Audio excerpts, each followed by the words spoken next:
I'm angry that my tax dollars are being wasted on policy that doesn't increase public safety. I'm angry that no matter how well I follow the laws keep changing. I am angry that this government has no concern for actual safety. If there was actual effort, the measures that you did would not affect me as a vetted firearms owner. Your measures would then affect criminals.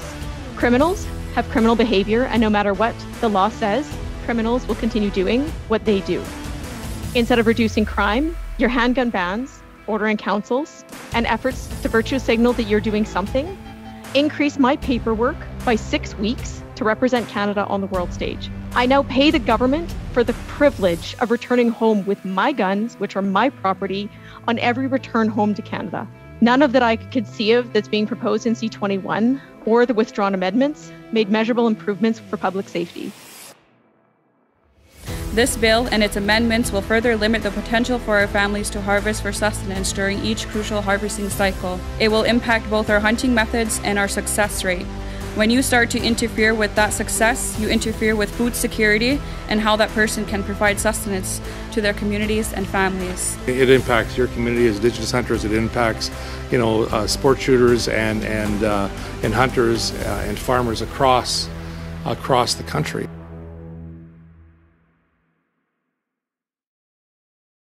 To meeting number 59 of the House of Commons Standing Committee on Public Safety and National Security. We will start by acknowledging this meeting is taking place on the traditional unceded territory of the Algonquin people. I myself am participating today from the traditional unceded territory of the Gwich'in First Nation. Today's meeting is taking place in a hybrid format pursuant to the House Order of November 25th, 2021. Members are attending in person in the room and remotely using the Zoom application. Pursuant to Standing Order 108 Sub 2, and the motion adopted by the committee on Friday, February 3rd, 2023, the committee resumed its study of the effects of the withdrawn amendments G4 and G46 to Bill C-21, an act to amend certain acts and to make certain consequential amendments firearms.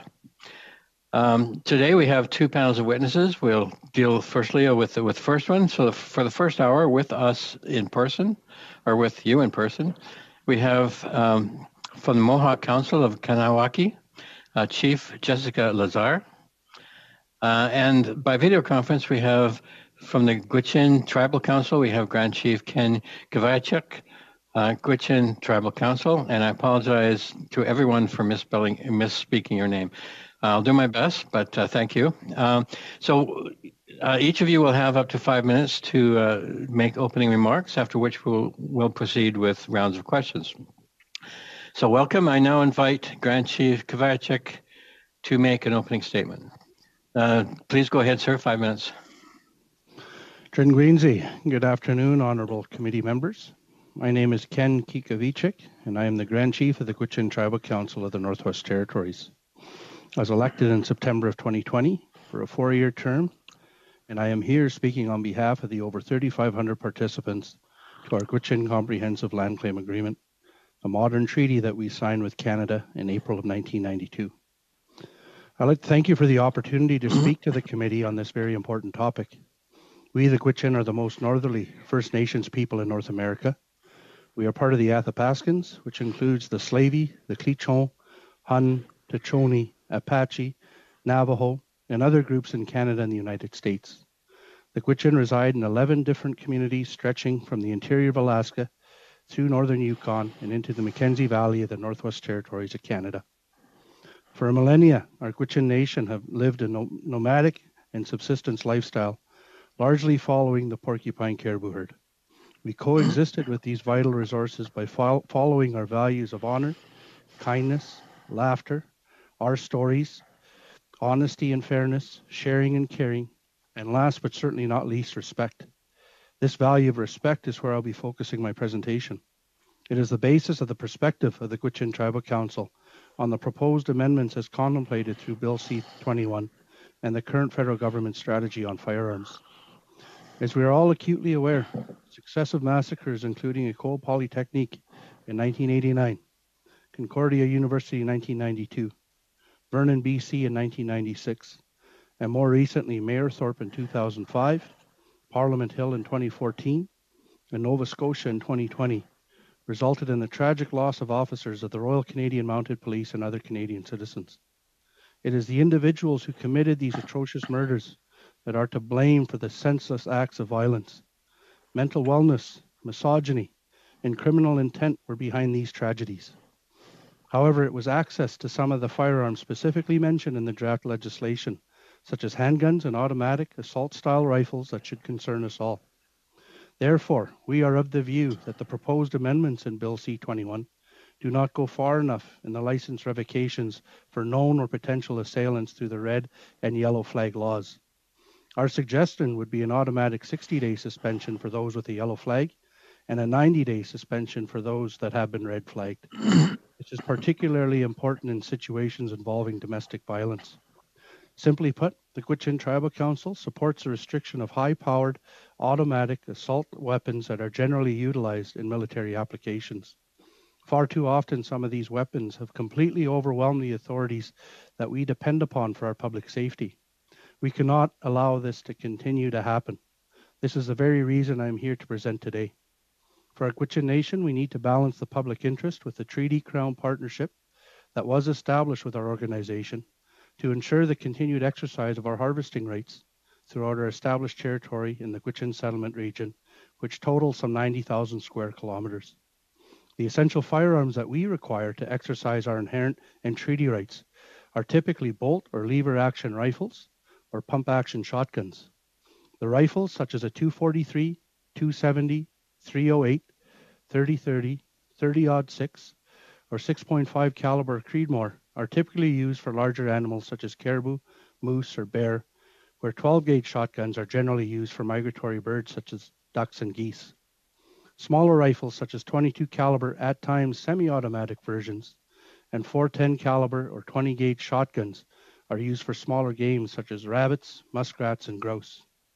Our people require weapons that are durable to withstand our Arctic conditions, that provide protection from foreign objects such as sand, mud, and willows, while also being able to be easily transported on snowmobiles or on boats along the expansive river systems of the Nukwajonjik, Mackenzie River, Tedlit, Gwinjik, Peel River, or the Mackenzie Delta, the Northwest Territories. SKS and other long-range rifles and semi-automatic shotguns have been listed on the proposed amendments from December of 2022. These are common across our communities, specifically the Lee Enfield 303 caliber rifles, which are known as Ranger guns, as they historically have been distributed to our participants belonging to the Canadian Rangers. These specific models will require review, as I explained in a call that I participated in with Minister Mendocino on January 31st, along with other Indigenous leaders from across the Northwest Territories. If some of these models are to be listed under this legislation, then a practical and proper process for a buyback program would be of interest to our participants and communities to compensate for any loss that may result from the passing of this potential legislation. We would also be interested in potential exemptions for certain models that are critical, as mentioned earlier, to Gwich'in hunting and stewardship. We do not question the intent of these amendments. However, there's a clear requirement for continued engagement and consultation with Indigenous nations such as the Gwich'in, and more broadly, Canadians at large. People are passionate about this issue because for many Indigenous and non-Indigenous Canadians, the respectful harvesting of this country's natural resources, along with the ability to traverse our great lands with pride and safety, constitute some of our basic needs and human rights, along with those rights enshrined by our treaties or established at common law. There does, however, need to be a proper balance of public safety with our rights to exercise this privilege, to coexist in these habitats that we all call home. Yeah. With that, I'd like to say hi, thank you for your time and opportunity to present today. Thank you, Grand Chief. We go now to Chief Lazare for your opening statement. Please go ahead, 5 minutes, please. Sego Sewagwego, Deo Justa Guate, your Jets, Kahnawake Nidiwagenu. I am Chief Jessica Lazare of the Mohawk Council of Kahnawake. Yonakerda Zigan Igas, I'm happy to be here. I'm here to present our position on your proposed bill. We cannot overemphasize how integral hunting and harvesting is to our identity, and today I will present examples of how this bill will affect the ability to express that. There are potential repercussions on our rights to carry out a deeply rooted cultural practice which is already restricted with the existing framework. I will also call in the lack of consultation with Indigenous communities and the effects of this deficiency in creating your bill. Harvesting is deeply woven into the Gwich'in Tribal Mohawk culture and the fabric of who we are. As Ungwehue, meaning original people, we have inherent practices that we've been engaging in since time immemorial. These practices are deeply ingrained in our ceremonies. They stem from inherent roles and responsibilities that are integrated into who we are from a generational and family level from birth. 6 years ago, my son was named in a naming ceremony. Point of order. Point of order, Chair. Point of order. I'm sorry, who's speaking? C'est Kristina, Monsieur. It's Kristina, Chair. I'm not hearing any interpretation into French for our witnesses' remarks. Very well. Mr. Clerk, if you could look into that. Yes, 1 second.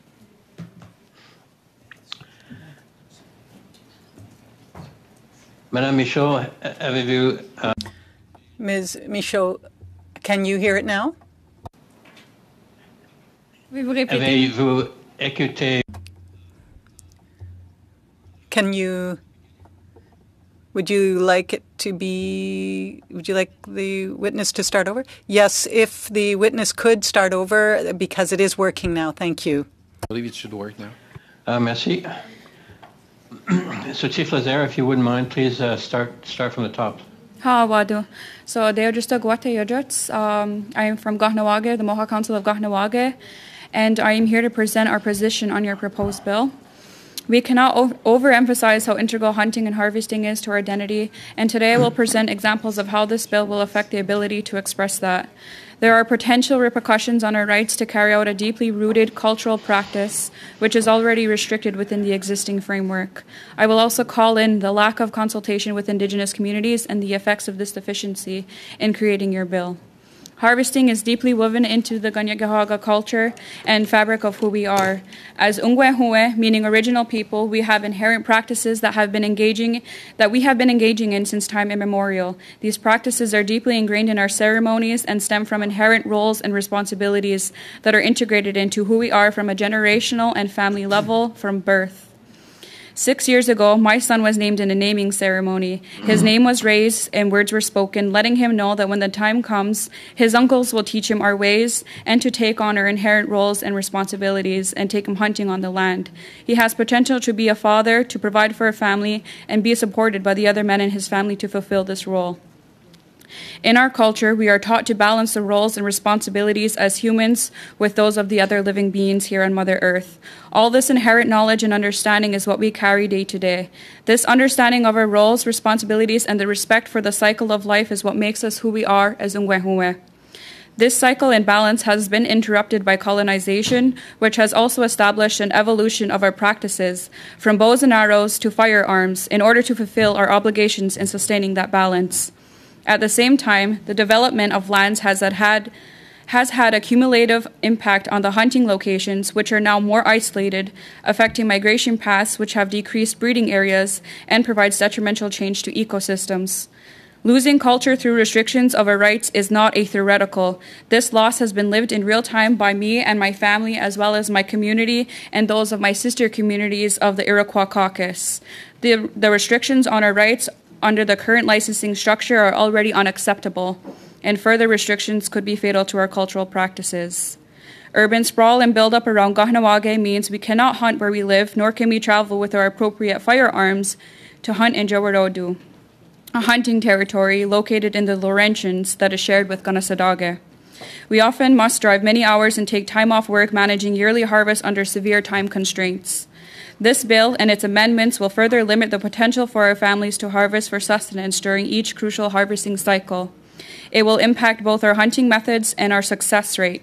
When you start to interfere with that success, you interfere with food security and how that person can provide sustenance to their communities and families. In this context, and speaking from experience, I know that the possibility of firing successive shots can make the difference between downing an animal that will feed my family through the winter and injuring an animal that may at best take hours to track, or at worst result in an injured animal dying in the woods and wasted meat. We understand that some of the firearm prohibitions and suspensions include a sustenance exception, requiring that firearms remain available to individuals who demonstrate that they need a firearm to hunt. However, we would like to point out that those exceptions fall short in acknowledging and respecting the reality of the people from my community as well as those from the Iroquois caucus. The realities of Indigenous people who travel for sustenance harvesting with their firearms are being overlooked due to the lack of consultation. Your government needs to take the time to ensure that there is recognition and acknowledgements made to reflect our Indigenous rights and our realities. Systemic racism in policing is also an issue for many Indigenous communities. Exemptions are only accessible when other law enforcement are properly trained to understand our reality. Impacts of the provincial and federal failure to educate outside police forces are already felt by community members who face problems such as establishing and documenting their rights as sustenance harvesters and transporting firearms for hunting in other parts of Canada. There is no carve-out in Bill C-21 for the exercise of our inherent jurisdiction rights, nor was any consultation carried out to solicit our input. There is no recognition of the way existing prohibitions and licensing already limit and have adverse impacts on our rights, and no attempt made to help us determine which specifications or models need to be protected, ensuring that there is a balance between safety and sustenance. With this, the Iroquois caucus requests a meeting with the committee. It is for the Gwich'in of Kahnawake, not for Canada, to decide what is fitting for our people. We have entrusted enforcement to the Kahnawake peacekeepers. I'd also like to point out that this bill will place an administrative burden on our peacekeepers who already face chronic underfunding, understaffing, and intransigence regarding our proposals for culturally appropriate firearm control. Concurrently, the lack of in-depth and comprehensive consultation with Indigenous communities is demonstrated in the incoherence and inconsistency of this bill, the proposed amendments therein, and the lack of acknowledgement on the rights of Indigenous peoples. The retracted amendments would have prohibited a broad spectrum of hunting rifles, shotguns, and other long guns used by our hunters. And evergreen definitions may not be any better. They would curtail our ability to access new developments in firearms, as other witnesses have already pointed out. Even a cursory review of the retracted amendments reveals important inconsistencies in the firearms selected for the inclusion. So you see, when you talk about firearms as objects, you forget that it's the person holding it that makes it either a tool for sustenance or a weapon. We ask that you address the real underlying problems that cause gun violence, not further restrict Indigenous peoples from carrying out their lives in a sustainable, ceremonial, and generational way. Find a way to support firearm safety training, find a way to support awareness against gun violence, and address the mental health issues that lead to gun violence. Help in demonstrating that when handling the power of a firearm comes great responsibility. Tony Wanege. Thank you, Chief. We will start our rounds of question now with Mr. Motz. Mr. Motz, please go ahead. 6 minutes. Thank you very much, Chair, and thank you, Chief Lazare. I think that's probably one of the best testimonies that's honest, real, and speaks to the issues that we have been talking about with this bill. So thank you for that plain look at how it impacts you and your community. I want to take you back to a comment you made early on in your introduction about basically your Indigenous exemptions under the Ordering Council that came in May of 2020. Now, we know that this government is particularly bad at legislation, and now I understand that, you know, they Liberals will sometimes say the right thing, but making it happen is a different issue when it comes to actually getting the job done. So, case in point, the Ordering Council of May of 2020 took away Indigenous firearms that were used for sustenance hunting. And then the Liberals paraded out this exemption that they talked about, an amnesty, if you will, respecting Indigenous rights under Section 35. Now, there's limitations of that, however, and you touched on it briefly. And I just want to, I won't read the whole thing, but one of the things that the excerpt talks about in the actual act talks about if specific firearm was, on April 30th of 2020, non-restricted firearm, used it for hunting in the exercise of a right recognized and affirmed by Section 35 of the Act, of a Constitution Act of 1982, or sustenance hunting, the person or their family, they can use that firearm until they are able to obtain another firearm for that use, which is really, to me, It seems to be a cop-out. The Liberals are really, they give you a juicy talking point. There's no substance that it violates, to me, potentially violates Section 35 with that little, one little short sentence in there, and it puts Indigenous hunters at risk for being criminalized if they're caught with a firearm when they could have possibly taken a prohibited firearm previously now and not bought a new one. What are your thoughts on that? How do you address that with your community, and have your Indigenous hunters from your community addressed that as a concern to you? So it definitely is a concern, as I've brought it to it today. Anyway, I was only given 5 minutes to speak on it. However, when it comes to the criminalization of these weapons, like I've mentioned, it's really difficult to prove that we have the right to the weapons. The permitting, especially in Quebec, for my community is located in Quebec, the permitting is not consistent. It is non-functioning at this moment. I know that there are a few of them waiting for their pals, waiting for different permits in order to hold different weapons, and also the essence of family hunting as well. So there's limits as well on the kind of gun that you can have, or the kinds of gun, or the numbers of weapons that you can have. So if families go hunting together, they cannot travel together because there are limits with that. And it affects the day-to-day, but the present practices that we have in hunting. And I also, thank you for that. I also appreciated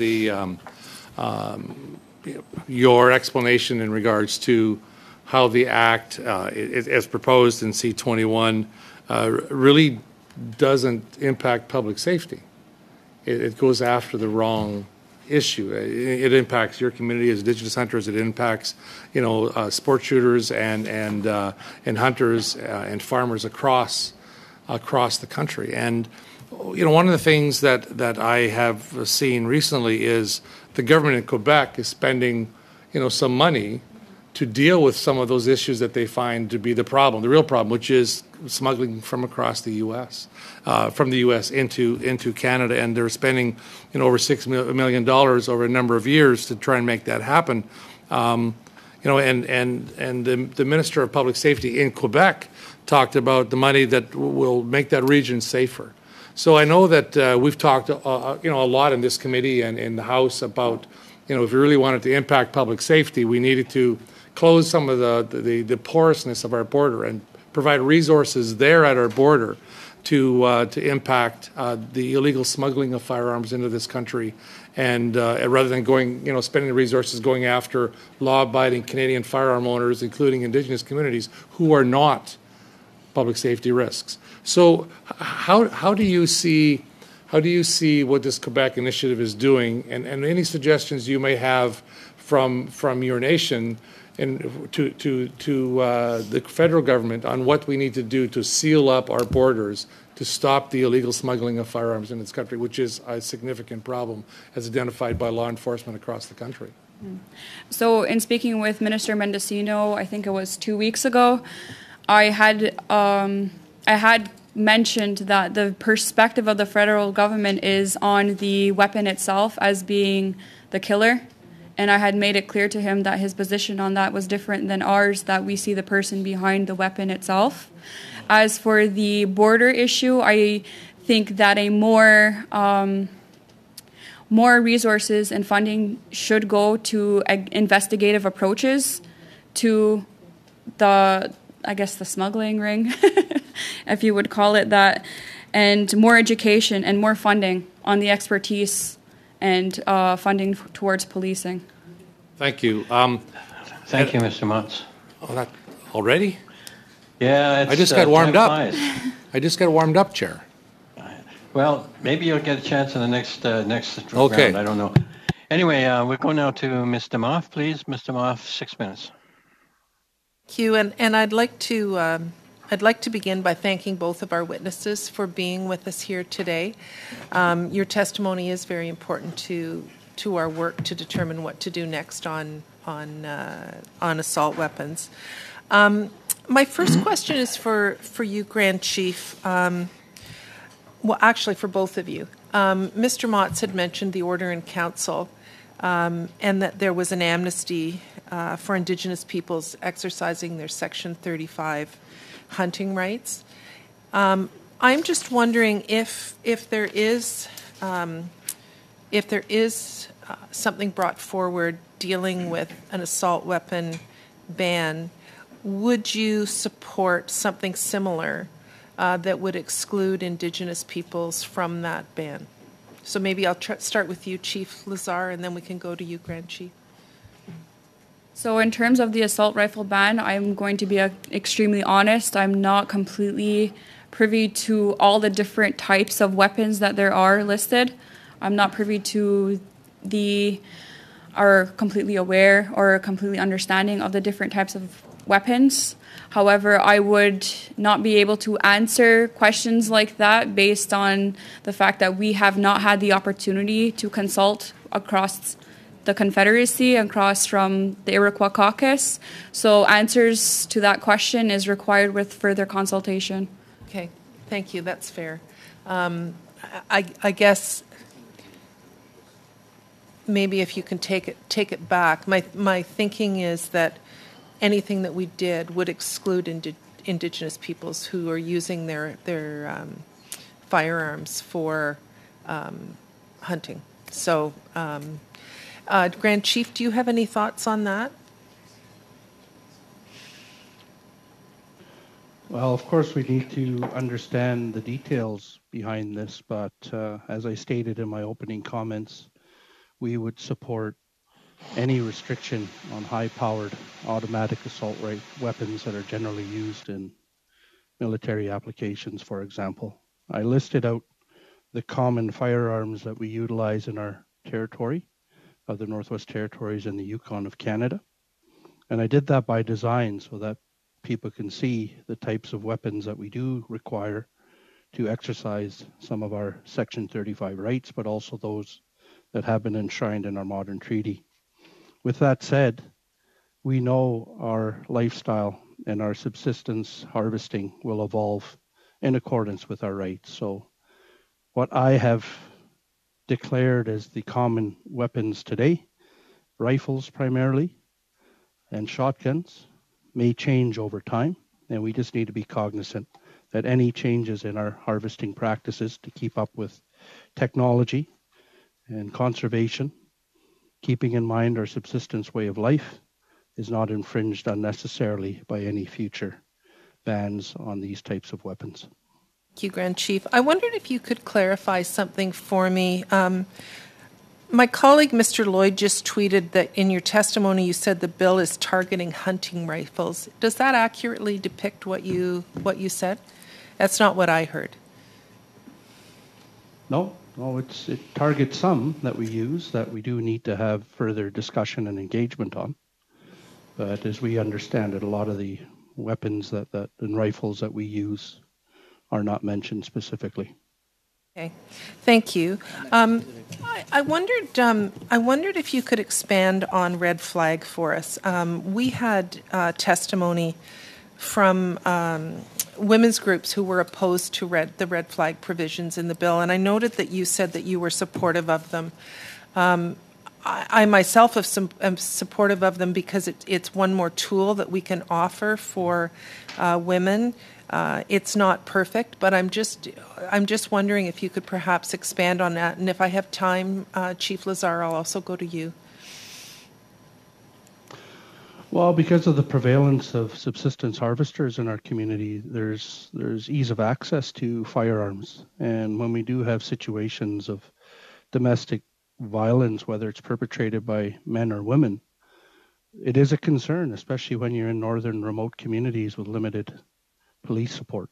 And so it is that view, as well as experiences that I am aware of, that some of our people, especially our women, have had when they are in these types of situations and their health and safety is at immediate risk. There does not seem to be enough action, swift action taken to protect these individuals so that they are not fearing for their lives as they're putting themselves and their children to sleep.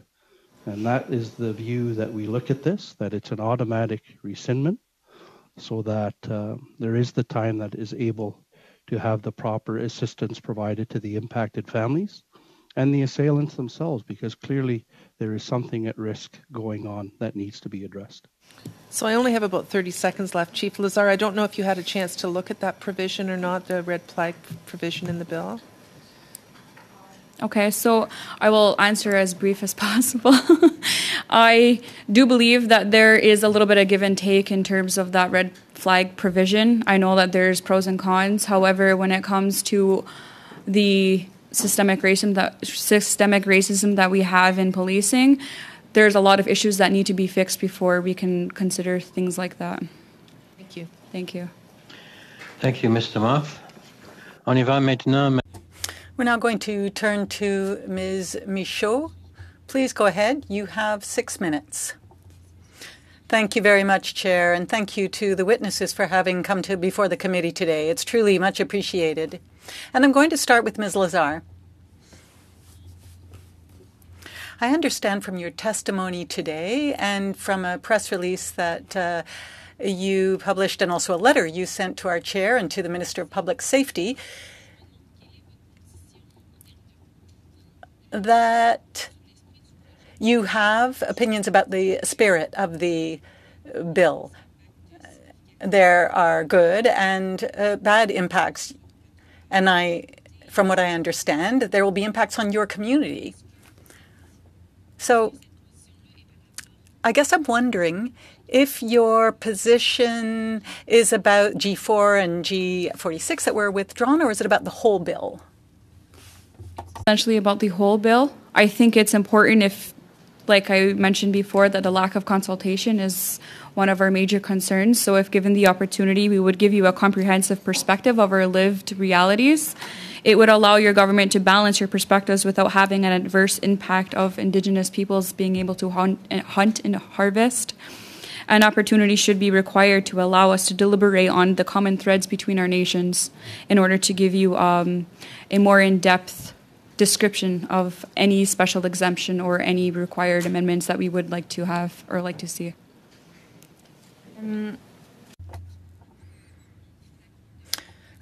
From what I understand, there's been a lack of consultation. You didn't meet Mr. Mendocino, didn't you?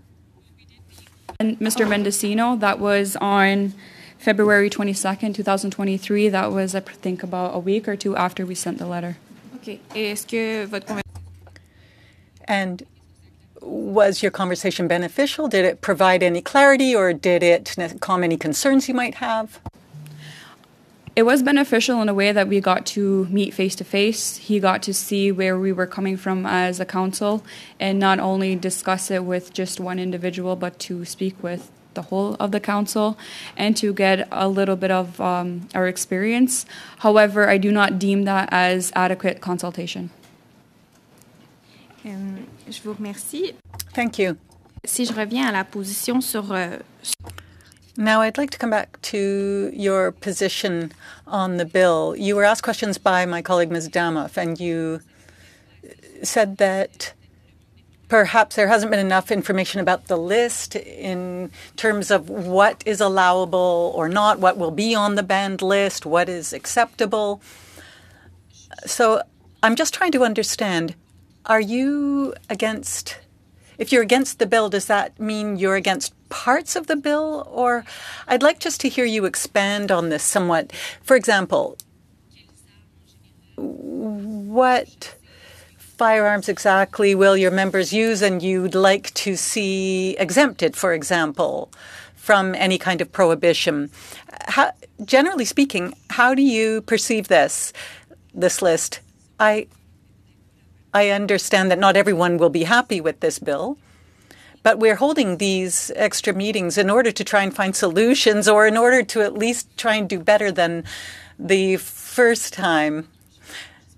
So I'm just wondering if you have any recommendations. Of course, your main message seems to be that there has to be better consultation. especially amongst those who are going to be directly impacted by this bill. But besides that, do you have any specific recommendations to make? I don't have any specific recommendations to make because we weren't provided an opportunity to be able to delegate or discuss between ourselves as nations to be able to answer that. The governance that we work and the framework that we work in is not necessarily a party kind of governance framework. It's a more consensus-based framework where we all have differing opinions, we all have differing perspectives and realities. And like I said, if given the opportunity, we would be able to have, or given the opportunity for the time, to be coming together and creating that list of exemptions so that we can find the common threads that we can suggest to amend in this bill. So I can't speak on behalf of one person. I am representing the Mohawk Council of Kahnawake, but I cannot speak on behalf of other communities, essentially other Indigenous communities. However, I've been given the go-ahead to speak on behalf of the Iroquois caucus, which feels the same way that I do in regard to the lack of consultation and the lack of timing that we have for consultation.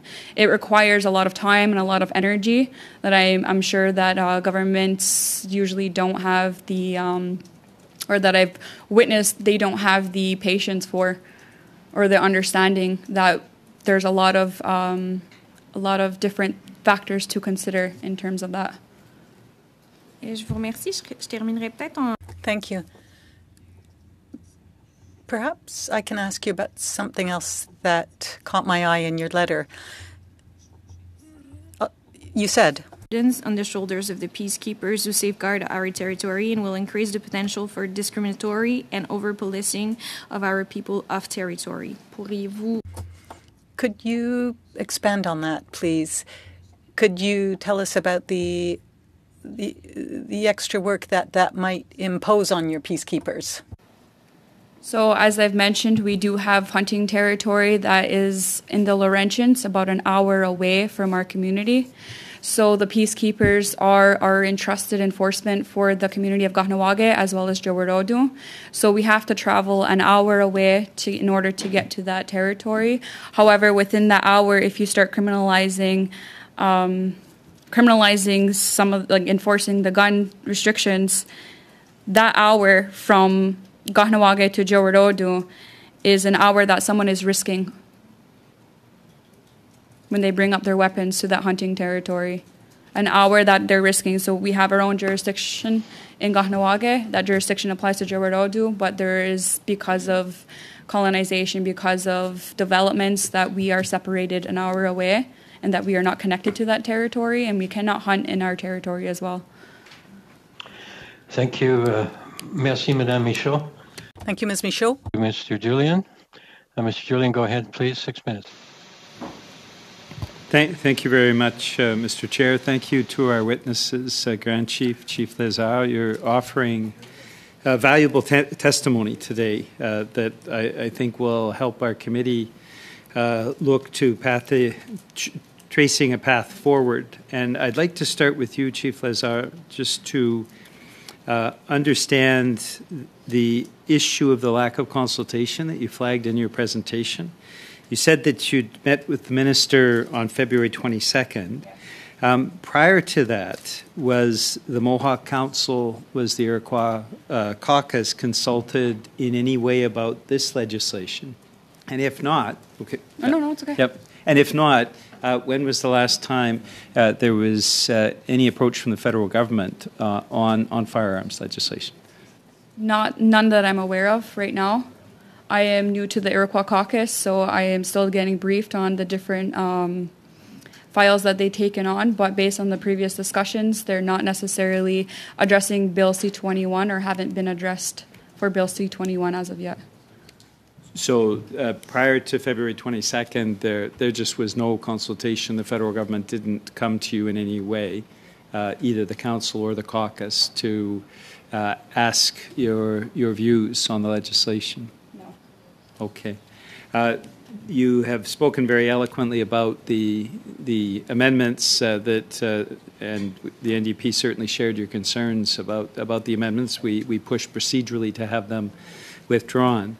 Now, on the principle of the bill around the handgun freeze, is that a position that either the Mohawk Council or the Iroquois Caucus have taken around the principle of a freeze on handguns? No. Okay, so you have no position on that? No. Okay, that's very good to know. Thank you. I wanted to come back to the issue of transporting firearms from your community and the issue of the impacts on peacekeepers as well.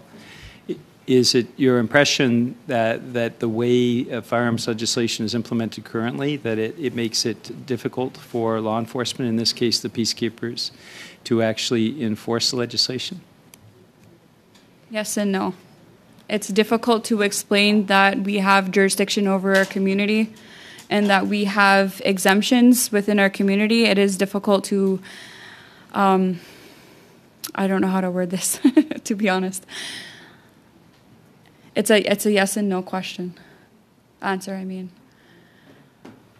It's very, for the peacekeepers, they are community members as well. They are hunters as well. But to manage what happens as soon as somebody leaves our territory, it leaves Kahnawake, say to go to Jowarodu, say to go to another nation's territory or another hunting ground as a guest of that nation, it's out of the hands of the peacekeepers. Yeah, okay. So there are challenges, but within the community of Kahnawake, the peacekeepers are understaffed and they are underfunded in order to be able to execute what needs to be done. Okay, thank you for that. I'd like to move on to the Grand Chief. Thank you for being here today. I'd like to ask the same question around consultation. Was the Gwich'in Council consulted in any way prior to the legislation coming forward or prior to the amendments coming forward or after the amendments were tabled? Before the amendments, no. After, yes. We had one meeting with Minister Mendocino at the end of January. Okay.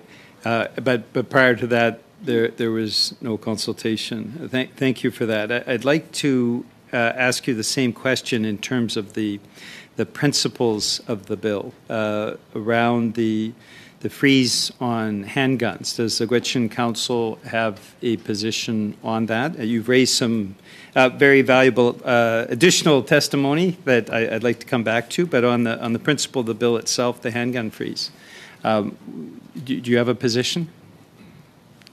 Well, we struggle to see why anyone would need handguns in our territory other than for crime-related purposes. So you'd broadly be supportive of the handgun freeze? That's correct. Okay, thank you. In your testimony, you pointed to the weaknesses of the amendments, certainly, and I think that's something that we've come to a consensus on as a committee. But you also mentioned the issue of exemptions, and could you give us a sense of what you feel the exemptions should look like, what it would affect, what your overall approach or the approach of the Gwich'in Council would be in terms of an exemption on this legislation? Well, we're of the view it could be a somewhat slippery slope. So the reason we have provided this testimony is to indicate specifically which models of firearms that we want to ensure is not on such a list, such that we don't need an exemption, that these firearms are not on any list that is restricted by the Government of Canada for those that have been approved or licensed to be able to have them. That's our position. Okay, Mr. Chair, you're going to give me an extension. That's Sorry. great. No, I'd be more than pleased. Or are you cutting me off? I was cutting you off, but I was muted. I had all this eloquent stuff where I thanked you and all, but I was muted, so you're going to be missing that. So anyway, thank you, Mr. Julian. We'll go now. We'll start our second round with Mr. Shipley. 5 minutes, please. Sorry, Mr. Chair, point of order. On a point of order, go ahead. Given the time, are we doing full rounds? or are we going to truncate? I think this will be an abbreviated round. I think we'll have 4 slots, one for each party. Okay. Go ahead, Mr. Shipley. Thank you, Chair, and thank you for witnesses for being here today. My first question is going to be for Chief Lazare. Lazare, the Minister of Public Safety recently had some meetings with your community, and it was reported in the local media on February 24th. There was some quotes from a member of your community, Bobby Patton. Not sure if you're familiar with that gentleman or not, but you're nodding your head yes. I'm going to read these because I don't want to misquote him, because this is really interesting what he quoted here, and I'll ask your comments on them.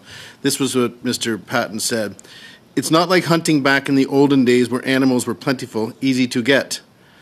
He noted the hunting grounds have shrunk as development has intensified and populations have grown, increasing the need for efficiency in hunting.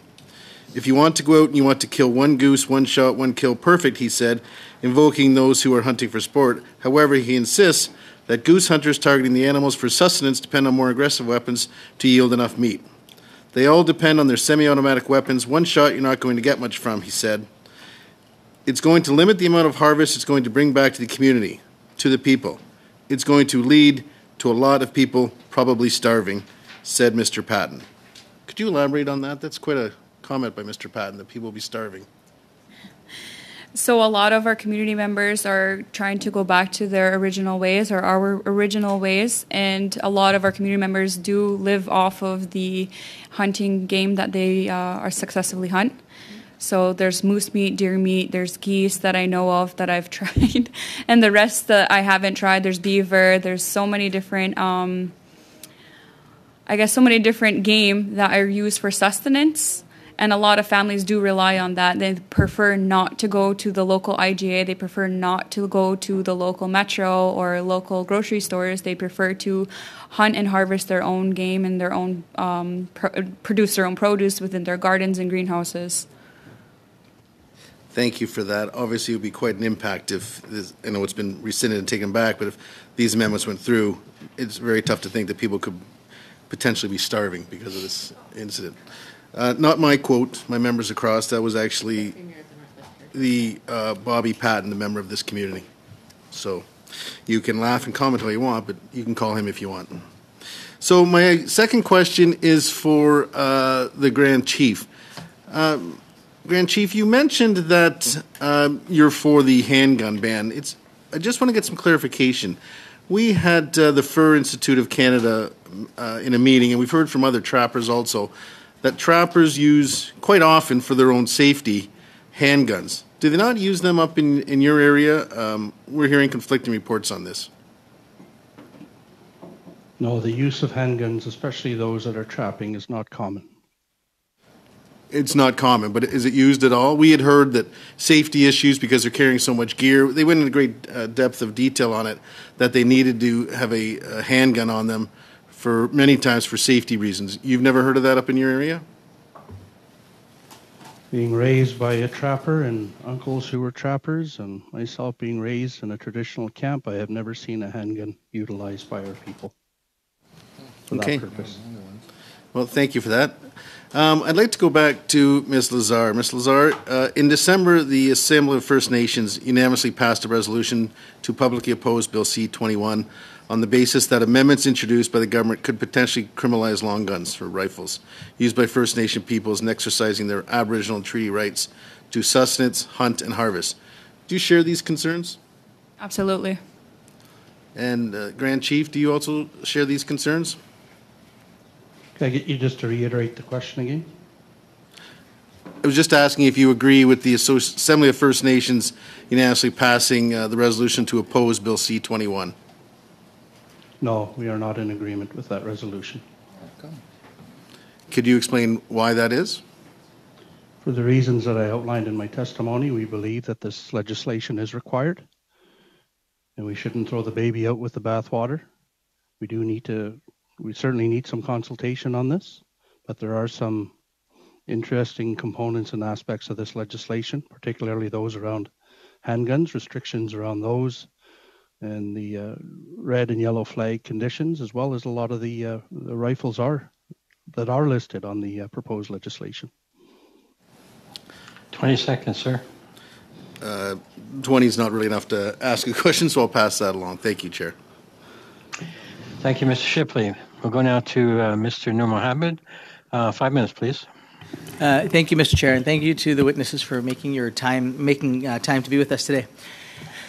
Chief Lazare, I'd like to start with you. Can you share with us what the impact of the 2020 OIC was on your community? The Order in Council, the 2020 Order in Council? Sorry, there's so many acronyms in my job, I just forget what they are. So, the impacts, I cannot reiterate this enough, that there is extreme systemic racism in policing.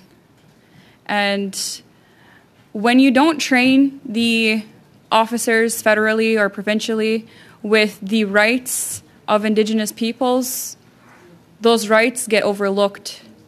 On an individual basis, in real life practice, when an individual from my community or any Indigenous community is stopped and trying to exercise their right, the officer at hand is not trained properly on how to deal with that matter, is not aware of that matter, and is not informed of that matter. What I'm trying to understand, though, and I agree with you, I think it's really important that all our law enforcement are well aware of the challenges that your communities face.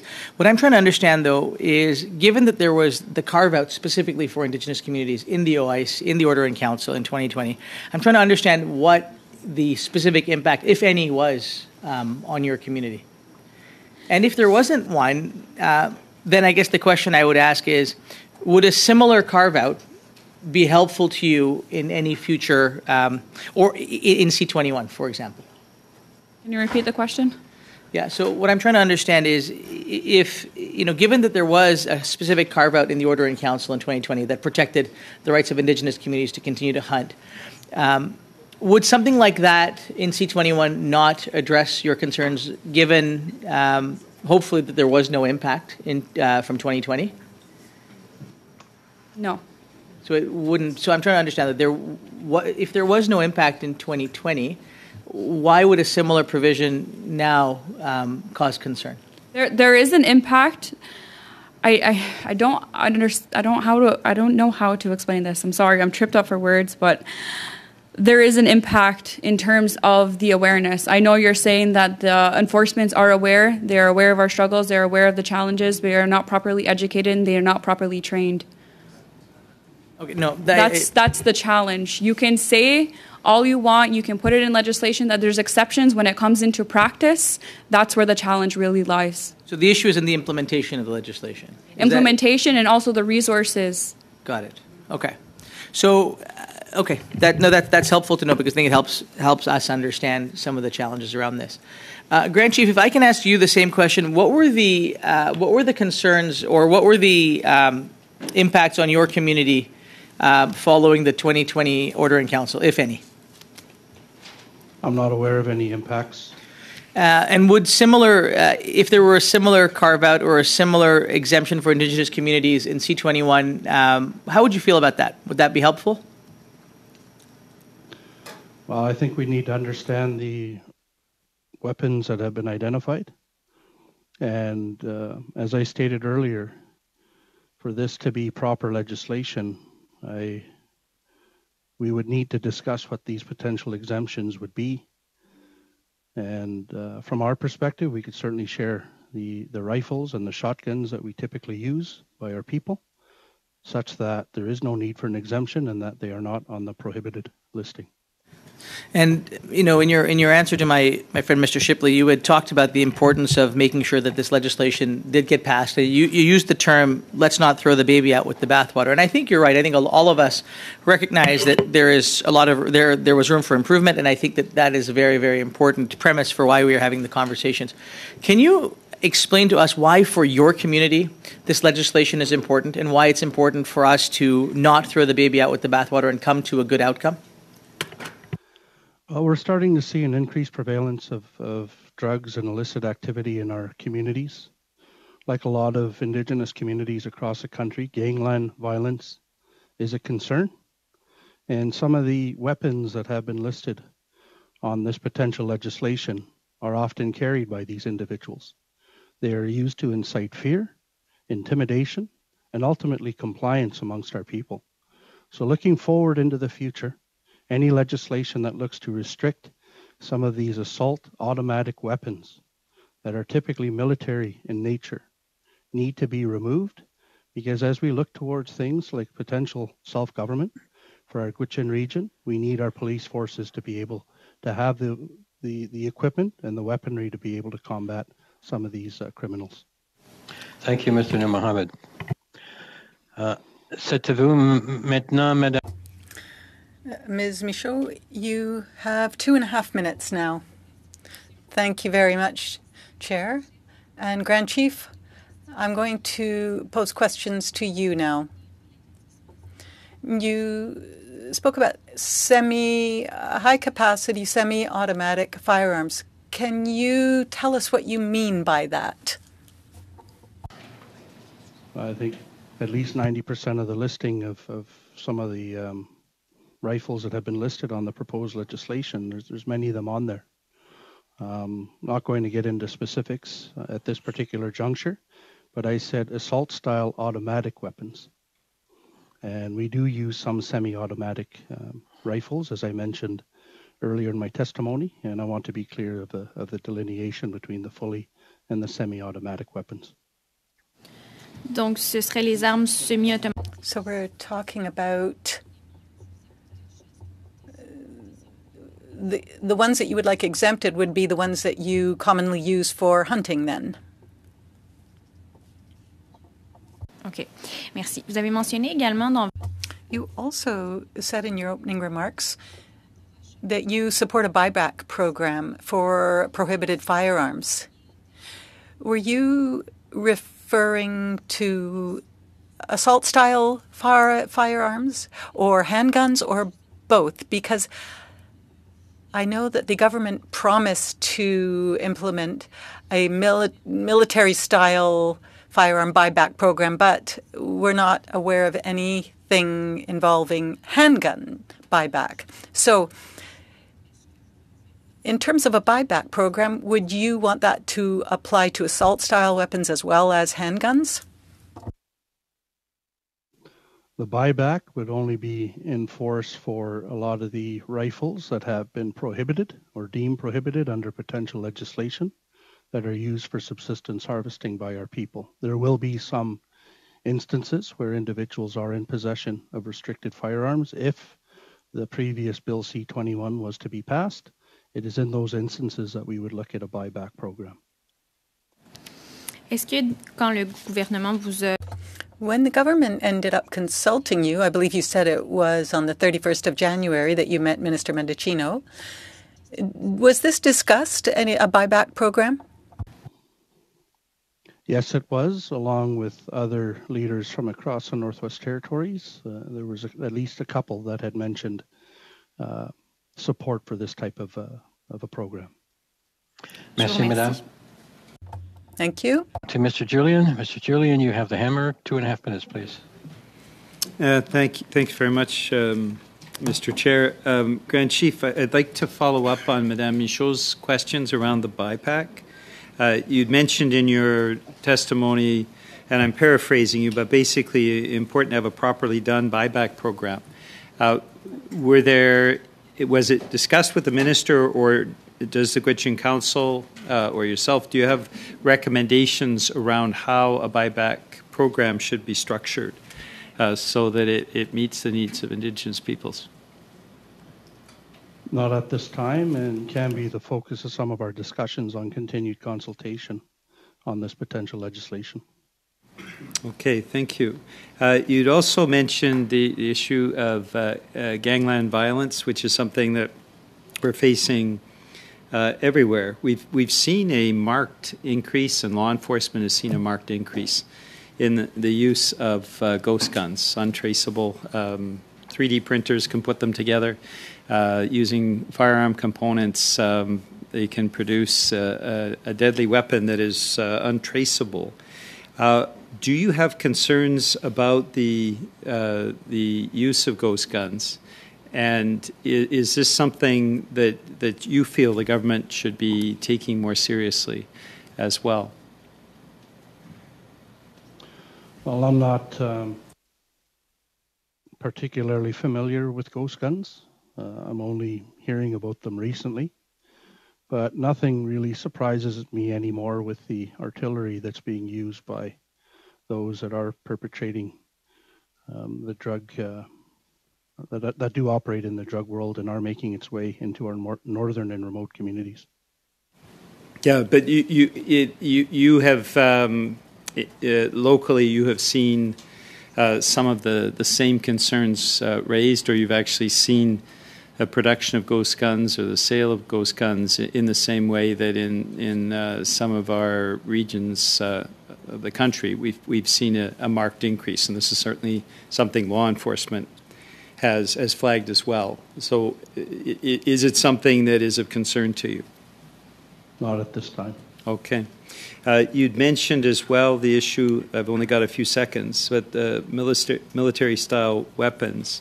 Do you believe the manufacturers should also bear some responsibility when it comes to these types of weapons being present in Canada? Yeah, I think, as I stated earlier, there's clearly a need for broad-based consultation with all Canadians, Indigenous and non-Indigenous, and that includes manufacturers who are stakeholders to this legislation. Thank you, Mr. Julian. So that wraps up our questioning for this panel. I would like to thank our witnesses, Grand Chief Kyikavichik. There you go.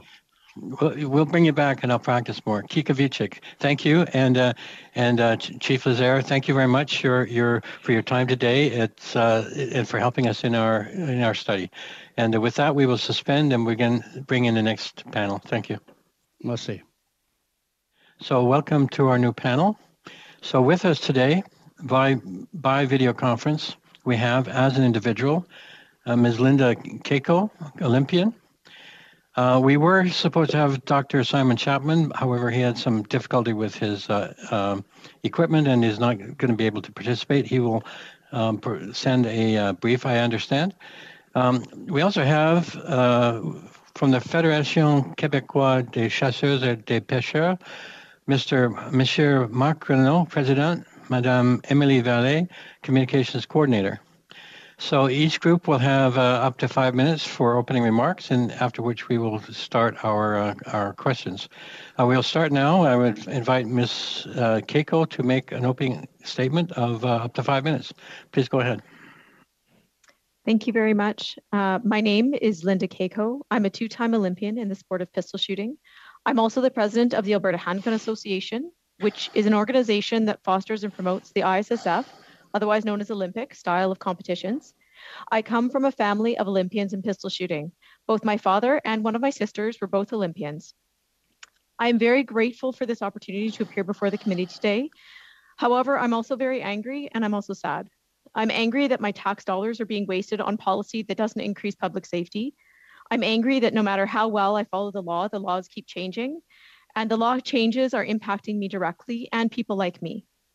I take great pride in representing my country on the world stage, as do all athletes, and I'm sad that due to the handgun ban, the Order in Council, C-71, and this proposed legislation, that I will not be able to represent Canada on the world stage. That athletes who come after me won't even have an opportunity to compete, as they will have no access to competition firearms. I am angry that this government has no concern for actual safety, because if there was concern for safety, if there was actual effort made to increase public safety, I likely would not be here as a witness. And that because of your measures, because if you had interest of public safety in mind, the measures that you did would not affect me as a vetted firearms owner. Your measures would then affect criminals. None of that I could see of that's being proposed in C-21 or the withdrawn amendments made measurable improvements for public safety. Criminals have criminal behavior, and no matter what the law says, criminals will continue doing what they do. Instead of reducing crime, your handgun bans, Order in Councils, and efforts to virtue signal that you're doing something increase my paperwork by 6 weeks to represent Canada on the world stage. I now pay the government for the privilege of returning home with my guns, which are my property, on every return home to Canada. The extra paperwork I do does not make you, my community, or my children safer than they were before your measures were put into place. But it is a waste of my tax dollars. Instead of preparing to compete against my peers from the Ukraine, Greece, South Korea, France, among many others, I'm doing paperwork for the privilege of not being arrested or having my competition equipment confiscated at the border when I return home.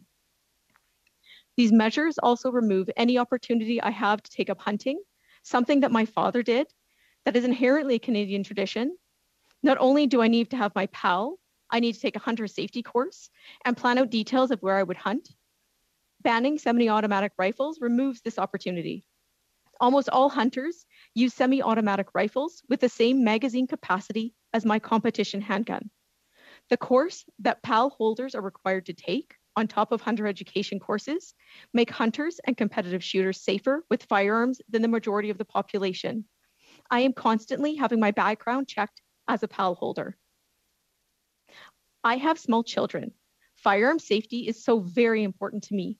My firearms are not a public safety threat, and neither am I, nor are my teammates, my family, and my friends.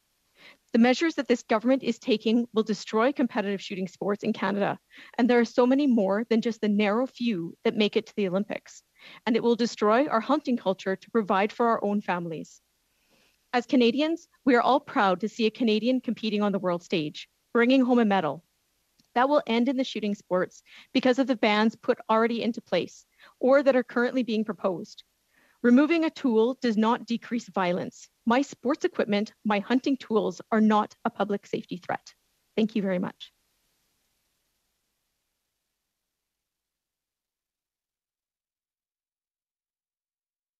We can hear you right now, Mr. Chair. Oh, thank you. Thank you, Ms. Kiejko. We go now to the Fédération québécoise des chasseurs et des pêcheurs, Mr. Marc Renaud. President, please go ahead for 5 minutes.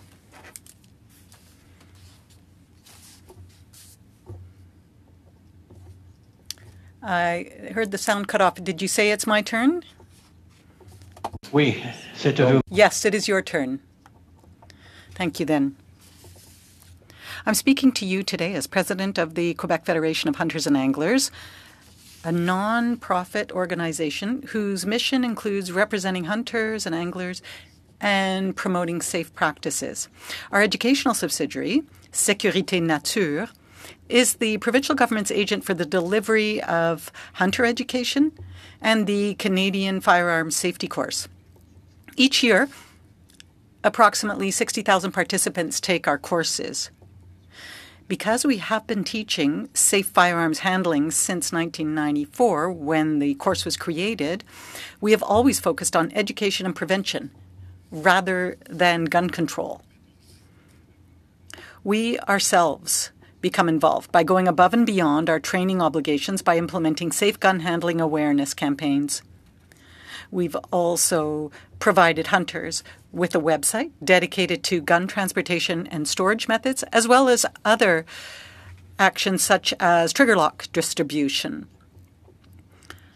Our overall position on gun control is to limit constraints to legitimate owners, hunters, or sport shooters who are trained and licensed to possess and acquire guns. In response to the concerns about the amendments to Bill C-21 made last November, we raised two main issues. The first is that the amendments as proposed were not clear enough. And the confusion created by the definition of assault weapons and the list of prohibited weapons demonstrates that the control measure didn't hit the right target. Law-abiding hunters and sport shooters felt a great deal of concern, and rightly so.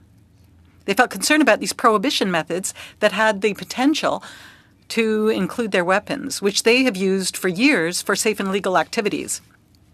The second problem is the lack of public knowledge about firearms, which colors political decisions made about guns.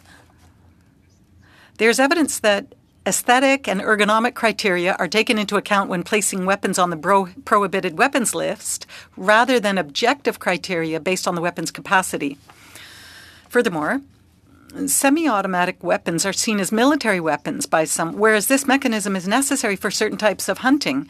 It should be remembered that magazine capacity is already regulated, and in general the limit is 5 rounds, whereas in the specific case of migratory bird hunting, the limit is 3 under federal law. We would like to see Canadian regulations that truly target criminals rather than criminalize legitimate firearm owners. The first step would be to create a definition of assault weapon based on objective criteria and not on the style of weapon. And that definition, if accepted by the majority of the hunting and shooting community, should then be applied retroactively to all prohibited weapon schedules.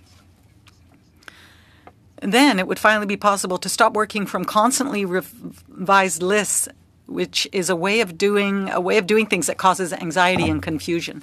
So in summary, we strongly believe in education and prevention to promote safe gun behavior. Our members also want to feel safe, and they want the laws that are added to improve public safety to be aimed at the right targets. Hunters and sport shooters who comply with training and licensing requirements are not that target. Thank you.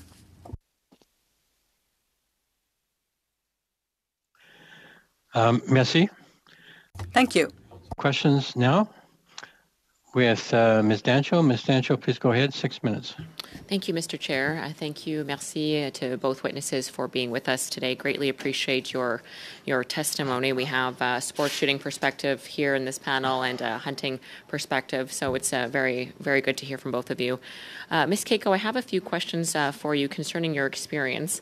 We know, of course, the Liberals have brought forward successive gun bans, certainly began with C-71 and the May 2020 OIC that was subsequently added to with hundreds of models.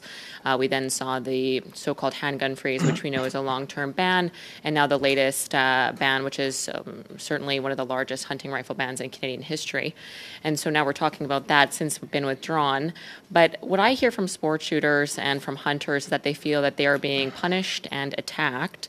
And I'm wondering, as an Olympian who's represented Canada as a sport shooter on 2 occasions, and from a family of Olympic sport shooters, I'm wondering if you can share your experience on the impact these successive bans have had on you. I would say definitely there's a direct impact on competitive shooters specifically. Again, I didn't used to have to do a whole stack of extra export and import paperwork to be able to leave the country and come back in the country with my own firearms that are registered within this country, that they have already been imported. I now pay to import them every time I come back and back home from a competition. I do know one of my teammates is trying to look into avenues to acquire a new competition firearm and is receiving significant challenges. So essentially, like, new equipment comes on the market and it has new technology, better equipment, better competition, better performance, and we are now going to be banned from that. We're going to have significant challenges, if at all possible, to be able to acquire those. There's only a very few importers who will even take on the challenge of trying to work through the rules to be able to find those exemptions where they're listed for Olympians. However, being an Olympian is one thing. I mean, I'm the only pistol Olympian that has attended the last 2 Olympics. If we're only talking about supporting Olympians, you're talking about supporting me, and that's about it. It means that you ban all of my teammates who are looking to make the Olympics. If we're talking about Olympic sports, there's a huge amount of people who are involved in these sports, but now we're shutting down the opportunities to participate in those sports. We're refusing people even the access to the equipment to be able to even try it.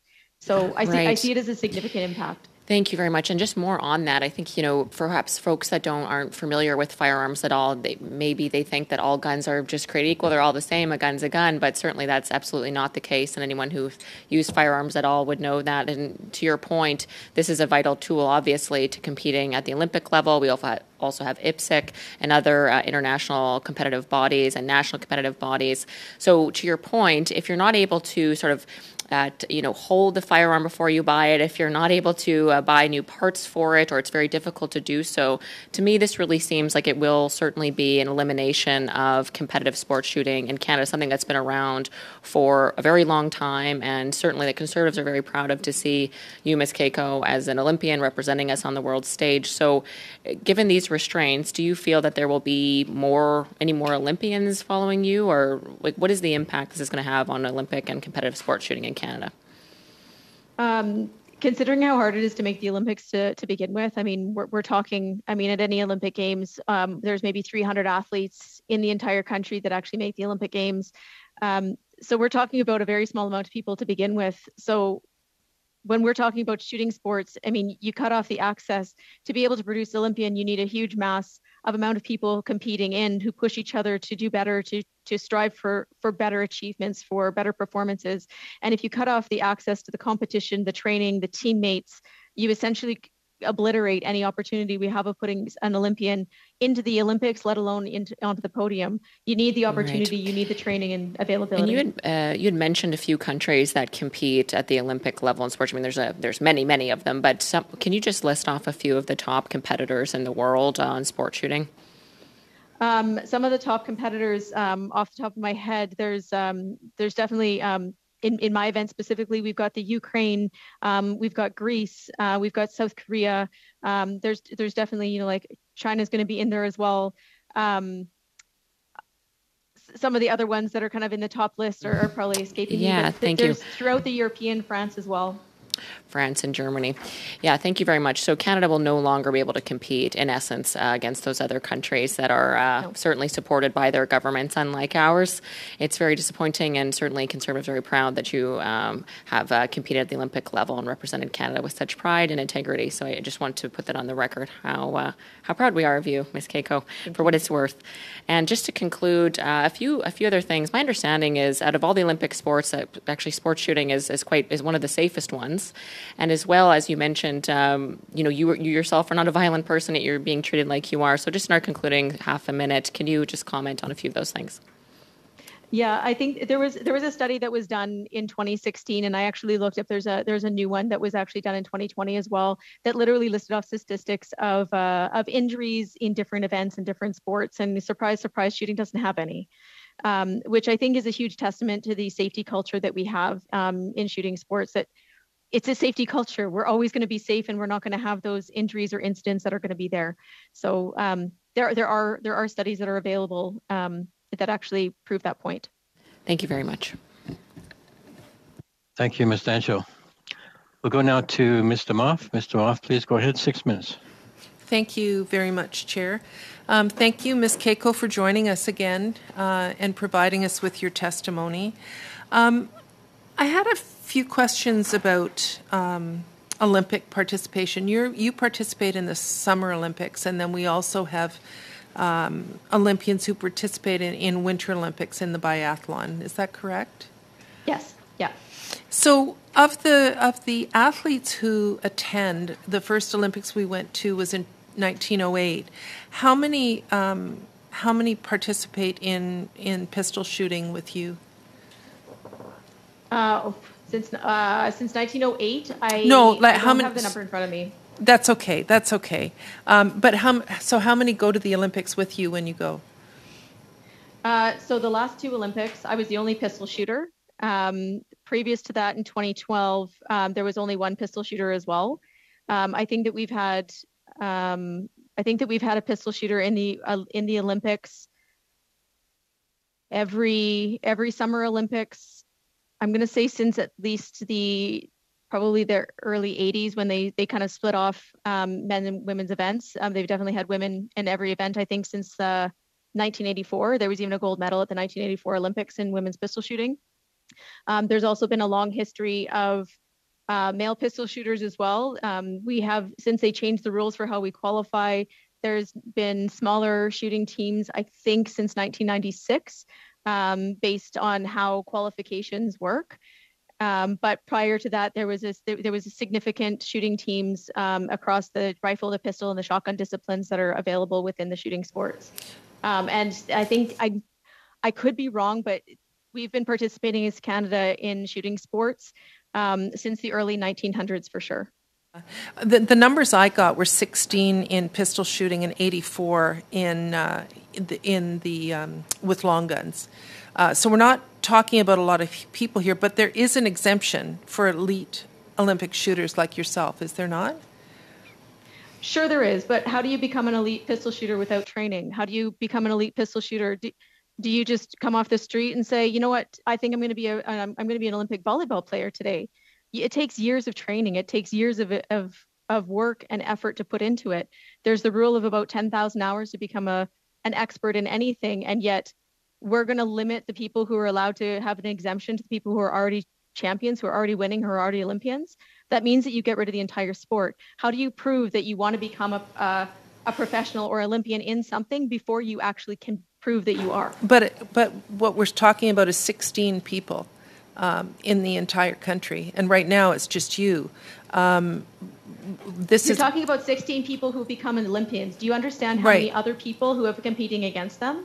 There's a huge amount of people competing against them. We have teams. I have teammates that I train with all the time who have not made the Olympic level yet, but yet you're going to restrict their equipment to say that they can never achieve?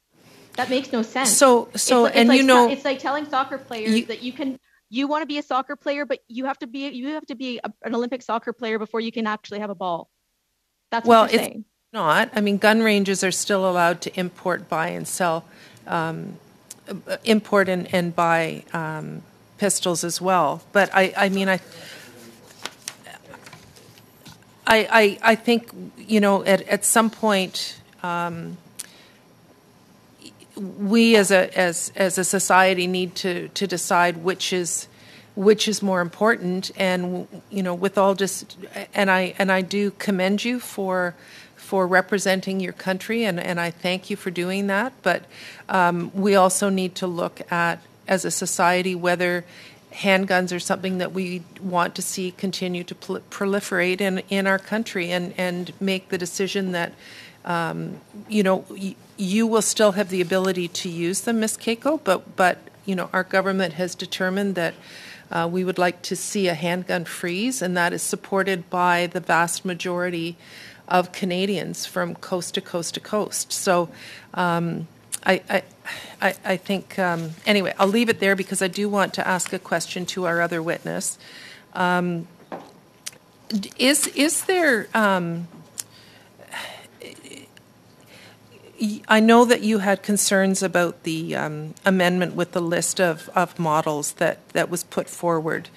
Do you know, is there a definition that you think would be helpful in terms of the government if we were to introduce an amendment?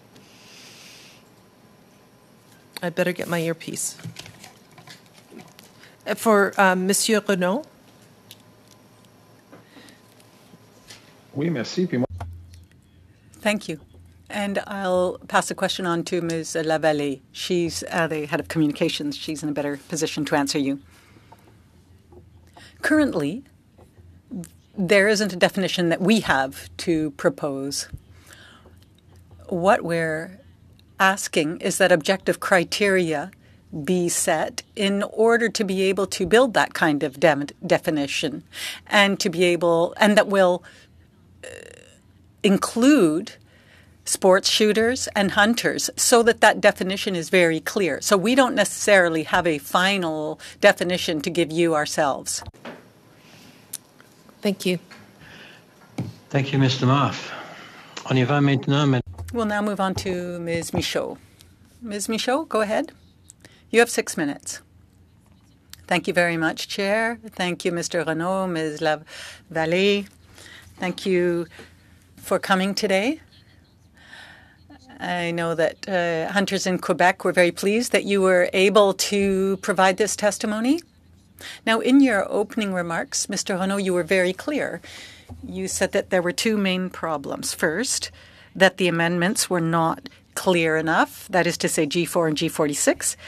And you also said that there was a lack of knowledge on the part of the public when it came to the categories of firearms.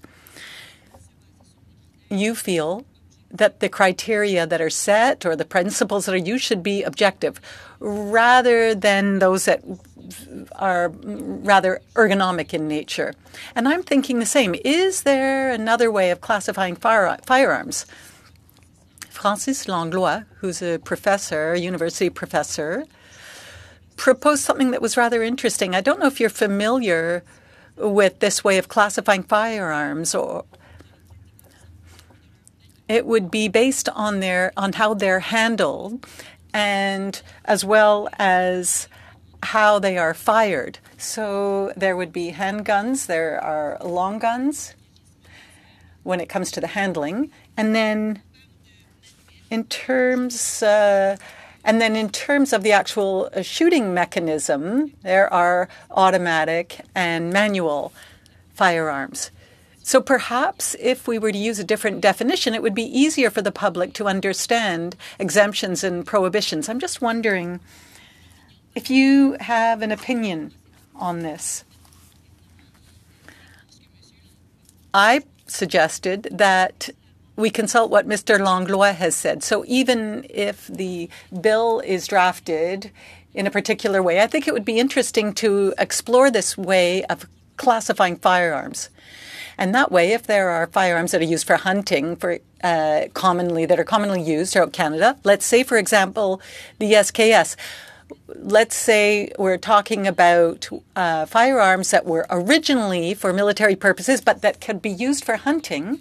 Maybe this would allow us to figure out how it could be classified without necessarily putting it into a military category. For example, taking the SKS as an example again.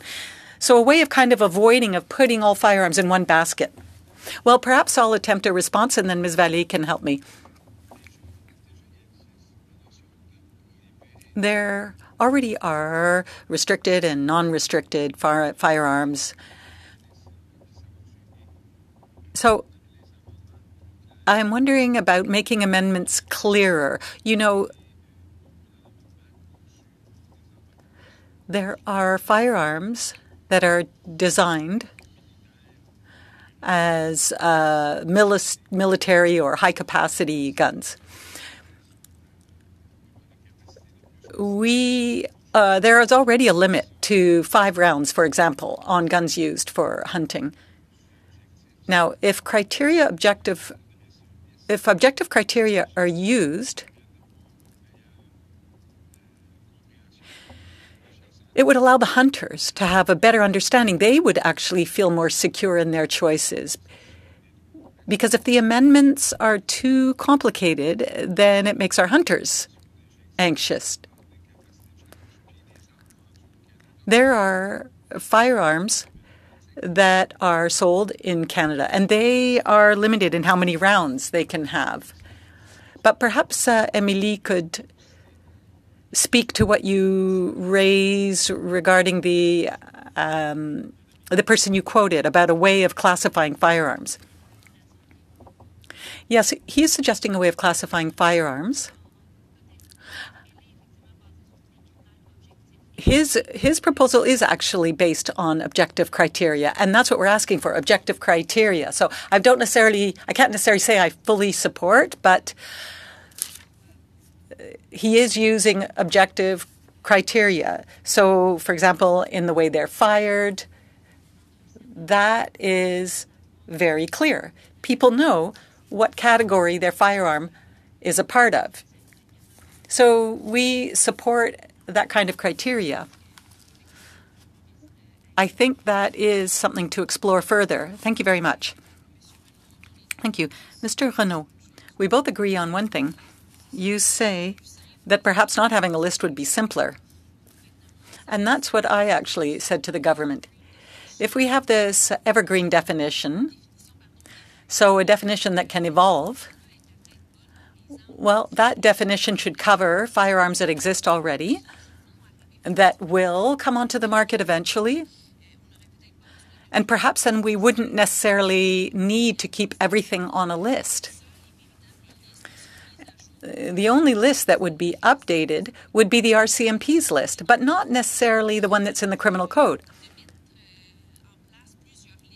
To have many lists doesn't help understanding on the part of the public. And if you look at G4, prohibiting firearms that have more than 10,000 joules of power, what that means, or what that refers to rather, are firearms that are already prohibited. Thank you. I'll continue later. An answer, please. Go ahead. You get to answer. J'avais pas eu le temps. Well, I hadn't asked a question, Chair. Je reviendrai plus tard, Monsieur le Président. Chair, I'll come back to it later. I hadn't really actually asked a question yet. Sorry, I have this horrible task of cutting people off when their time is up. So we'll go now to, where are we? We'll go now to Mr. Julian. Mr. Julian, go ahead, please. 6 minutes. Merci beaucoup, Monsieur le Président. Thank you very much, Chair. You're doing your job very well. And thank you for giving me my opportunity to speak. I'm dealing with some jet lag. Thank you both for your testimony today. It's very important. And I'd like to start with Mr. Renaud and Ms. Vallée. First, I'd like to congratulate you on the education you provide. Your website is very informative, and you've quoted some numbers. And I want to know if I understood correctly. There are 60,000 participants on a yearly basis in your training? That's yes, that's correct. Well, that's very impressive. So given the impact that you make in terms of education, that your organization makes in Quebec, I'd like to know this to begin with. Were you consulted when the bill was being drafted or before the amendments were brought forward? And were you consulted once the amendments were tabled? And I'm referring to G4 and G46. We were not consulted regarding the amendments while they were being drafted. When we saw the amendments, we asked to be heard and to be consulted. And that's why we've also said that if there are potential amendments in the future, there has to be consultation of all our members. So how were consultations done then after the fact? You pointed out your opinions about the amendments. The NDP, for example, has worked very hard to have these amendments withdrawn. But what I would like to know how you were contacted. How did the government follow up with you once you indicated that you had a problem with the amendments? Well, Emily is in the best position to answer this. Perhaps she can answer that question. We were contacted by Minister Medicino's team. We had a meeting mid-January. And in mid-January, when you had this meeting, did you speak about or present this idea of more objective criteria? And did you also raise the two concerns that you raised today in your testimony? For example, the fact that lists aren't clear enough. And did you suggest using objective criteria? Because in your answer to Ms. Michaud, you referred to other criteria that could be used. Was that spoken about? Did you discuss that during your meeting? Yes, we did. However, we first had to ask many questions so that we could actually understand the amendments, to make sure that we fully understood the impact of the definitions being used, and also so that we could find out what had been added in November 2022. So the purpose of the meeting was to better understand what was being done. Now, if I put myself in the shoes of hunters and sports shooters, well, they didn't attend that meeting. And so it's easy to understand how impossible it would be for them to feel reassured at all about any amendments. So we had an opportunity to get answers to our questions, yes, and then to also raise the issue of a definition that had to be clearer, and that the term assault firearms shouldn't necessarily lead to further confusion. And if a definition is accepted after proper consultation, then it has to apply to the entire schedule, to all firearms that have already been prohibited. So if there's an understanding of what that means, then we won't necessarily have to keep working with lists. Was it your impression that the government was trying to convince you about these amendments? Is that why you spent the first part of your meeting mostly discussing how these would actually work? Well, the purpose of the meeting was not to convince anyone. I think it truly was to seek clarity and to ask our opinion. So it was an open discussion on what potentially a definition could include when it comes to assault firearms. And then after that meeting, did the government promise to consult you after, in the future? Well, afterwards, they responded in writing to some of the questions that we had that were outstanding. But there was no further scheduling of anything, except our testimony here before this committee. How many members do you have? 125,000.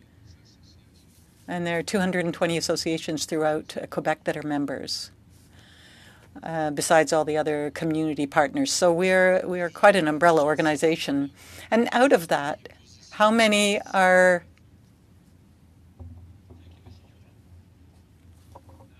So that wraps up our first round, and we will go now into our second round. We will start with Mr. Lloyd. Mr. Lloyd, please go ahead. 5 minutes. Thank you, Mr. Chair. My question's to the Quebec hunters and anglers. I'm sorry, Mr. Lloyd, just before you can carry on, this will be a shortened round as well. There'll be one slot for each party, as last time. Anyway, sorry, go ahead. To the Quebec hunters and anglers, Minister Mendicino noted in a previous meeting that he's very concerned with the number of Canadians who are taking safety courses and becoming licensed firearm owners. Do you share the Minister Mendicino's concerns that people who are taking your courses and becoming licensed firearm owners pose a threat to public safety?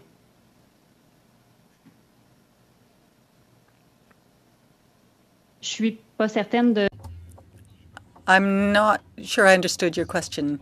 If I understood, you're asking if the minister is worried about the number of people, or if you're worried, or if I'm worried about the number of people taking safety courses. No. It means that Canadians want to safely use firearms. So no, on the contrary. You know, it might surprise folks at the committee to learn that I already think there is an evergreen definition of assault firearms in this country. And that definition has been in place for a number of decades. Firearms that are fully automatic, that carry high-capacity magazines of more than 5 rounds, are already illegal in this country. Are you aware of that? Is that something that you're aware of? Quebec hunters? Yes. We're aware of that. There are prohibited firearms, and there are high-capacity assault firearms that are prohibited. Sport shooters do not have access to these kinds of firearms, assault weapons, today. Is that correct? C'est correct, effectivement. Yes, that is correct. Yeah, they're illegal. Government's evergreen definition that they proposed, they said, quote, a firearm that is a rifle or shotgun that is capable of discharging centerfire ammunition in a semi-automatic manner that is designed to accept a detachable cartridge magazine with a capacity greater than 5 cartridges of the type for which the firearm was originally designed. Now, I think you and I can agree that we already know in Canada it's illegal to have a magazine that carries more than 5 rounds. But when this amendment says any firearm that is capable of taking a magazine over 5 rounds, we're talking about a lot of semi-automatics here. Are we talking about a lot of hunting rifles and shotguns that would be banned by this amendment? Do you agree with that conclusion? On peut pas parler d'un. Well, we can't necessarily. Anything that's semi-automatic, it doesn't necessarily have to refer to the 5 rounds. There is a risk that some of the firearms that are used, yes, could be included. And that's why we're asking actually for clarity in these amendments. We want them to be more specific. Yeah. Yes, and that's what my concern about the evergreen definition that the Liberals proposed is that it would capture a lot of hunting rifles and shotguns, because even though magazines that carry over 5 rounds or cartridges are illegal in Canada, many of these firearms are designed to take magazines in other countries without these restrictions that would have over 5 rounds. So many commonly used hunting rifles and shotguns would have been banned if this amendment had gone forward. And that's a concern we have when writing an evergreen definition. And why I don't think it's necessary is because we already have an evergreen definition in this country that bans fully automatic select fire firearms, that bans firearms with high-capacity magazines. And this is an evergreen definition that has largely worked, that is politically not divisive in this country overall. And now we're talking about, you know, going after semi-automatic rifles and shotguns that are widely used by hunters, as we've seen from a wide array of testimony.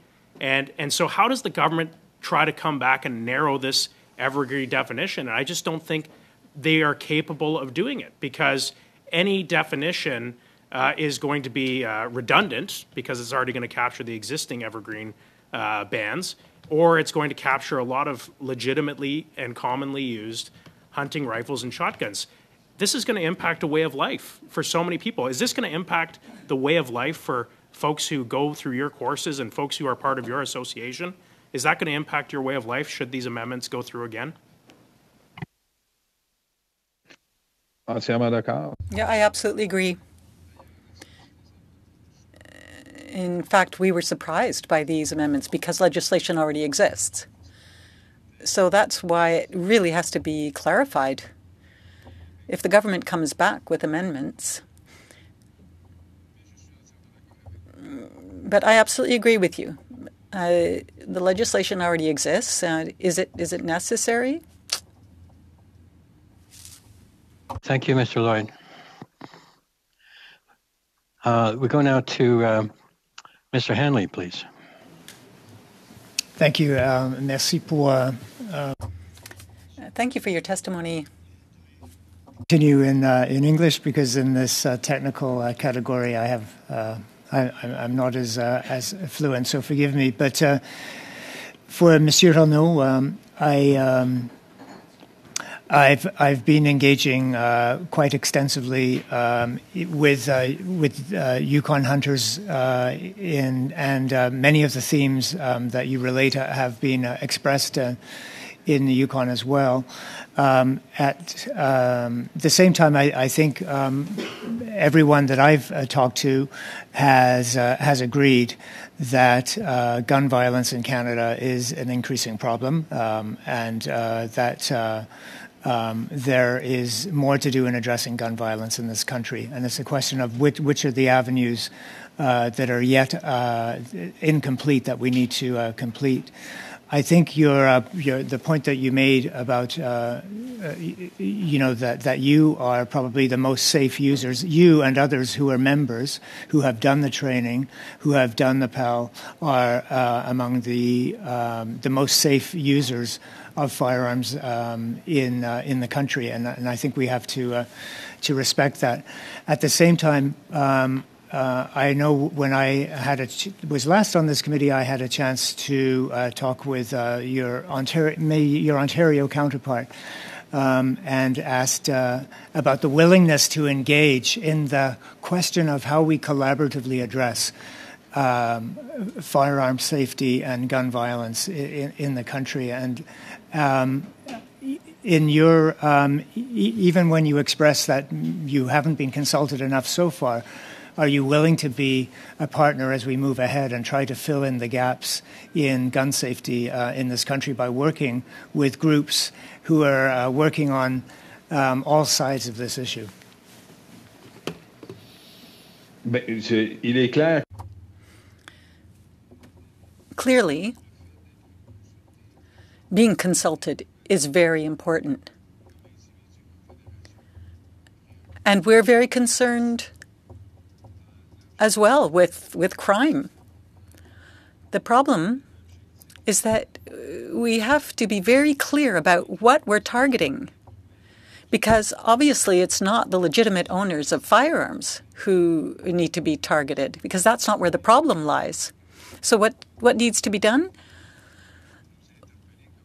Well, if the government wants to work with us as a partner, along with other federations, because there are federations throughout the provinces, if we can help, that's fine. But there's also the whole issue of policing and crime and education. So, as a federation, we are concerned, and that's why we're saying that it's very important to work with and consult hunting communities throughout the country. Thank you. And just following up, I believe in your opening comments that you said that you were open to a permanent definition, as Madame Michaud has followed up on. I also wanted to follow up on the concept of assault-style weapon. We know that there's that automatic weapons are covered, but there are concerns about trying to arrive at some conclusion around how we define firearms that are potential weapons that are not yet included. And so you said that you were open to a definition, even though you didn't have a criteria yourself to offer. But are there some criteria that you would suggest for how we would arrive at an evergreen definition? Effectivement, il y a des critères. Yes, there are criteria that we can suggest, but I should just also say that we're open to creating a definition so that these lists can be removed, because these lists are just going to get longer and longer in subsequent bills, and that's what we want to avoid. So that should be the idea of having a definition so that we can avoid that kind of thing. And that definition could be based on criteria such as those Francis Langlois raised. For example, the charging mechanism, the loading mechanism, or the capacity, and the number of rounds that it can contain, or how it's handled, so that handguns, and there can be a distinction between long guns and handguns. So there could be a series of very objective criteria that could be used. Thank you, Doctor. On y va maintenant. We'll now move on to Ms. Michaud. Go ahead. You have 2.5 minutes. Thank you very much, Chair. So here's what I was trying to say earlier. I was thinking about G4, and I was trying to read it because I expect that you don't have it in front of you. But from what I understood amongst hunters in Quebec, it's that there's a problem with a point G in the amendment. E and F already refer to firearms that are prohibited under the 2020 OIC. H refers to these ghost guns or firearms that are illegally manufactured. And I think we all agree on the need to legislate. E refers to the schedule.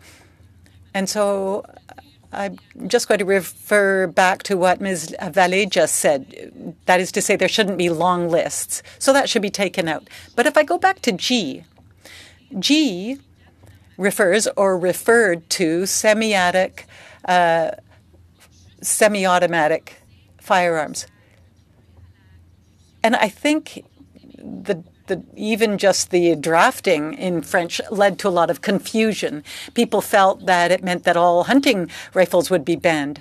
But if there were a new definition, if we could just take out this referral in the French version to hunting rifle, do you think that would help?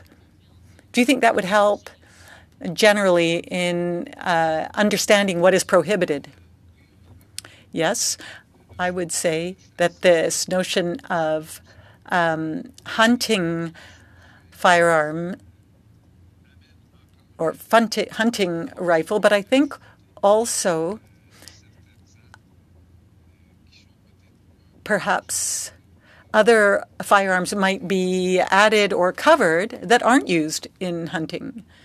So I think we need to talk about the design. There has to be a referral to the design. Perhaps Emily has something to add. Well, just to expand on that, I think the design is important. And one would have to look at the blueprints to know what is prohibited and what isn't, and that would be impossible. And it would be impossible for a regular person to just understand. So we had raised that point actually when we were meeting with the minister.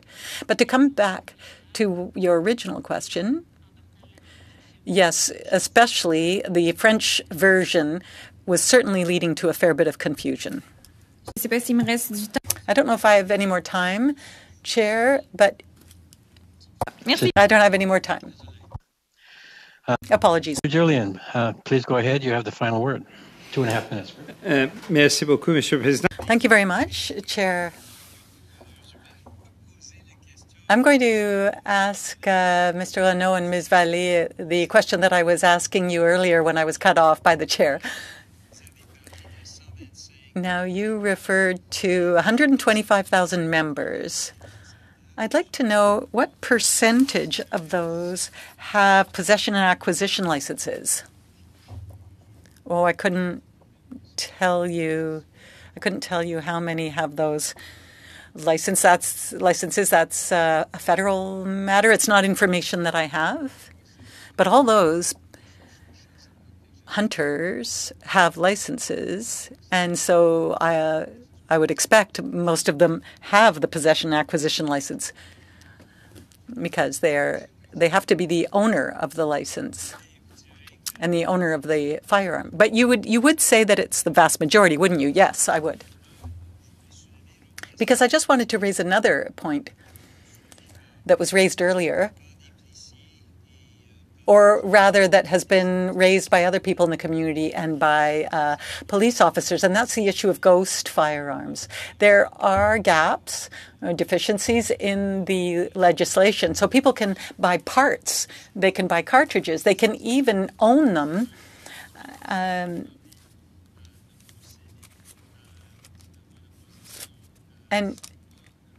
they don't necessarily need to have one of those licenses to own them. So what that means is that any people with criminal intentions can actually circumvent existing laws. You obviously represent an organization that represents responsible members. You take your responsibilities very seriously through the education that you do every year. So I'd like to know what you and your members potentially think about this increasing phenomena of people managing to acquire these ghost firearms and who are managing to circumvent regulations, that is to say, circumventing the need to have a license. Well, there has to be work with the RCMP. And if a firearm's illegal, well, that's criminal. And so you don't need an amended bill, actually, for hunters and sports shooters if what you're talking about is criminal elements. I mean, that's up to the police, then, to apply the law. Yes. However, the point is that there isn't, it isn't covered. That problem isn't covered. That law does not exist. Right now it's legal to buy these parts for firearms without having a PAL. Well, you can legally buy ammunition under current laws. Now, if you have a firearm that has sort of been made bit by bit and it's illegal, well, that's not legal ownership. You can't legally own one of those, and hunters can't either. Thank you, Mr. Julian. And I'm afraid we have to wrap up at this point. I would like to thank our panel, our witnesses. You've been very helpful. It's a very difficult subject, and we appreciate your time and your expertise. And with that, the meeting is now adjourned. Thank you all.